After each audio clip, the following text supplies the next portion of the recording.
Hello high നമസ്കാരം. എല്ലാവർക്കും സുഖമാണെന്ന് വിചാരിക്കുന്നു.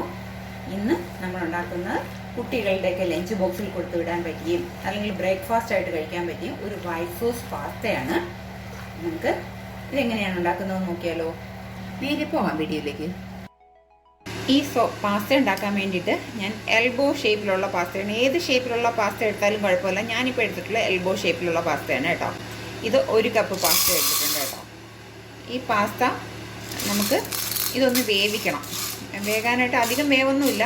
പിന്നെ നിങ്ങൾ എളുപ്പപ്പണി ചെയ്യുകയാണെന്നുണ്ടെങ്കിൽ കുറച്ച് വെള്ളം ഒഴിച്ചിട്ട് 1 കപ്പ് പാസ്തയ്ക്ക് ഒരു കപ്പ് തന്നെ വെള്ളം ഒഴിച്ചിട്ട് കുക്കറിലിട്ട് 1 വിസിലെടുത്തിട്ട് എടുത്താലും മതി. ഞാനിപ്പോൾ അങ്ങനെയല്ല, അടുപ്പിൽ വെച്ച് വേവിക്കുകയാണ് ചെയ്യുന്നത്.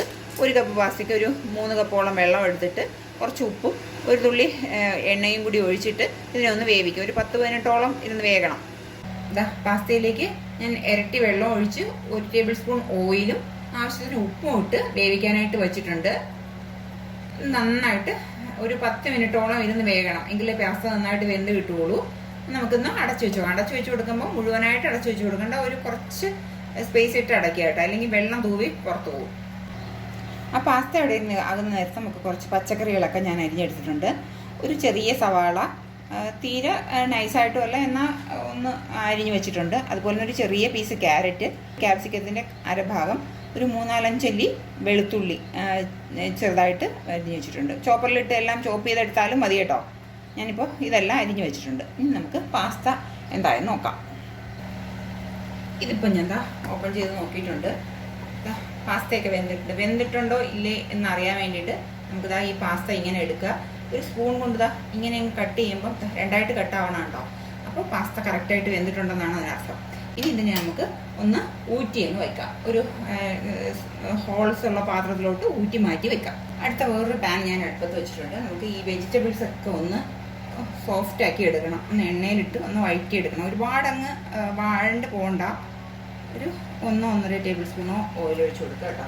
ഞാനിപ്പോൾ സൺഫ്ലവർ ഓയിലാണ് ഒഴിച്ചേക്കുന്നത് കേട്ടോ. ഓയിലൊന്ന് നന്നായിട്ട് ചൂടായി വരട്ടെ. ഓയിൽ ഇപ്പോൾ നന്നായിട്ട് ചൂടായി വന്നിട്ടുണ്ട്. നമുക്ക് ഈ എടുത്ത് വെച്ചേക്കുന്ന സവാള ആദ്യം ഒന്ന് ഇട്ട് കൊടുക്കാം. പിന്നെ ക്യാപ്സിക്കം നമുക്ക് അവസാനം ഇടാം കേട്ടോ. ഇതൊന്ന് സോഫ്റ്റ് ആയതിനു ശേഷം നമുക്ക് ക്യാപ്സിക്കം ഇട്ട് കഴിഞ്ഞാൽ ഒരുപാട് അങ്ങ് വാട്ടിയെടുക്കണ്ട. കാരണം ക്യാപ്സിക്കം അങ്ങ് വാടുന്ന ഗുണം നഷ്ടപ്പെടും. കുട്ടികൾക്കൊക്കെ ലഞ്ച് ബോക്സിൽ കൊടുത്തു വിടാനാണെങ്കിലും രാവിലെ ബ്രേക്ക്ഫാസ്റ്റിനാണെങ്കിലും ഒക്കെ വളരെ എളുപ്പത്തിൽ നമുക്ക് തയ്യാറാക്കാനും പറ്റും. അവർക്ക് ഇഷ്ടമാവുകയും ചെയ്യും. വല്ലപ്പോഴും ഒരിക്കലൊക്കെ ഇങ്ങനെയൊക്കെ ചെയ്ത് കൊടുത്ത വെജിറ്റബിൾസൊക്കെ ഉള്ളിൽ പോവുകയും ചെയ്യും. ഈ കൂടിയ കൂട്ടത്തിൽ കൊടുത്തന്നെ നമുക്ക് ഇതിൽ ഉപ്പിട്ട് കൊടുക്കണം. നമ്മൾ പാസ്തയിൽ കുറച്ച് ഉപ്പിട്ടിട്ടുണ്ട്. നമ്മൾ ഈ വെജിറ്റബിൾസിനും ആവശ്യത്തിനുള്ള ഉപ്പിട്ട് കൊടുക്കണം. എങ്കിലേ വെജിറ്റബിൾസിൽ പിടിക്കുള്ളൂ കേട്ടോ. എന്നിട്ട് ഈ ക്യാപ്സിക്കം കൂടെ ഇട്ട് കൊടുക്കണം. ക്യാപ്സിക്കം ഇട്ടിട്ട് ഒരു 2 സെക്കൻഡ് അത്രേ വേണ്ടുള്ളൂ കേട്ടോ. ഇനിയിപ്പോൾ അടുത്ത വേറൊരു പാൻ ഞാൻ അടുപ്പത്ത് വെച്ചു. നിങ്ങൾ ആ സവാളയൊക്കെ വഴറ്റി ആ പാൻ തന്നെ എടുത്താലും കുഴപ്പമൊന്നുമില്ല കേട്ടോ. അത് നിങ്ങൾ മാറ്റിയിട്ട് എടുത്താലും മതി. ഞാനിപ്പോൾ വേറൊരു പാൻ അടുപ്പത്ത് വെച്ചിട്ടുണ്ട്. കുറച്ച് ബട്ടർ ഇട്ടിട്ടുണ്ട് കേട്ടോ. വരട്ടെ.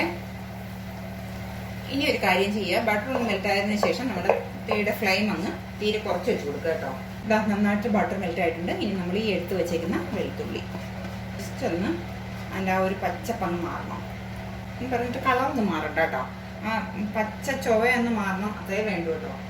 ഇനിയിപ്പോൾ ഞാനിവിടെ കുറച്ച് മൈദ, അതായത് 2 ടേബിൾ സ്പൂൺ മൈദയാണ് എടുത്ത് വെച്ചേക്കുന്നത് കേട്ടോ. നമ്മൾ എടുക്കാനുള്ള ഫ്രഷ് മിൽക്ക് കേട്ടോ. സാധാ നോർമൽ പശുവിൻ പാലുണ്ടല്ലോ, അതൊരു 1-1.5 കപ്പോളം എടുക്കാം കേട്ടോ. ആദ്യം നമ്മൾ കുറച്ച് പാലൊഴിച്ചിട്ട് ആ മൈദ ഒന്ന് കട്ടയില്ലാതെ ഒന്നങ്ങ് ആക്കി എടുക്കണം. ഇപ്പോഴൊക്കെ നിങ്ങൾ തീ ഒന്ന് കുറച്ച് തന്നെ ഇട്ട് കൊടുക്കണം. ഇനി നമുക്ക് ബാക്കി മൊത്തം പാലൊന്ന് ഒഴിച്ച് കൊടുക്കാം. അതിൽ ഉപ്പിൻ്റെ അംശം കുറവാണ്. അപ്പോൾ അതുകൊണ്ട് ഒരു 1/4 ടീസ്പൂൺ ഉപ്പ്. ചില്ലി ഫ്ലേക്സ് ആണ് കേട്ടോ. ഒരു 2 ടേബിൾ സ്പൂൺ ചില്ലി ഫ്ലേക്സ് ഇട്ട് കൊടുക്കുന്നുണ്ട്. പിന്നെ ഇട്ട് കൊടുക്കുന്നത് കുരുമുളക് പൊടിയാണ് കേട്ടോ. 1/4 ടേബിൾ സ്പൂൺ കുരുമുളക് പൊടിയും ഇട്ട് കൊടുക്കുന്നുണ്ട്. എന്നിട്ട് ഇതും ഈ സോസിൽ കിടന്നിട്ട് പാല് പിരിഞ്ഞു പോവോ എന്നൊക്കെ തോന്നും. അങ്ങനെയൊന്നും ഉണ്ടാവില്ല കേട്ടോ. ഒരു കുഴപ്പമില്ല. ഇത് ഇങ്ങനെ ഒന്ന് നന്നായിട്ട് ഇതുമായിട്ടൊന്ന് മിക്സ് ചെയ്യുക. ഇത്ര ലൂസ് മതി. ഇനി അങ്ങ് കട്ടിയാക്കാൻ നിൽക്കേണ്ട. ഇനി നമുക്ക് നമ്മൾ ഈ എടുത്ത് വെച്ചേക്കുന്ന വെജിറ്റബിൾസ് ഫസ്റ്റിൽ തന്നെ ഇട്ട് കൊടുക്കാം. ആ ഓയിലുണ്ടെങ്കിൽ ആ ഓയിലോടുകൂടി തന്നെ ഇട്ട് കൊടുത്തോളൂ കേട്ടോ. വെച്ചിരിക്കുന്ന പാസ്ത കുറ്റിയൊക്കെ വെച്ചിട്ടുള്ള പാസ്ത കൂടി മിക്സ് ചെയ്ത് ഒന്നങ്ങ് ചേർക്കുക കേട്ടോ. എന്നിട്ട് ടേസ്റ്റ് ചെയ്ത് നോക്കുക കേട്ടോ. എനിക്ക് കറക്റ്റാണ് കേട്ടോ. എരിവായാലും എല്ലാം നല്ല പാകത്തിനുണ്ട്. ഇത്ര മതി. ഗ്യാസ് ഓഫ് ചെയ്ത് കൊടുക്കാം. ഈ പാസ്ത വേറെ ലെവലാണ് മക്കളെ. ഒരു പ്രാവശ്യമെങ്കിലും ഇതൊന്നും ഉണ്ടാക്കി കഴിച്ചു നോക്ക്. അടിപൊളി ടേസ്റ്റാണ് കേട്ടോ.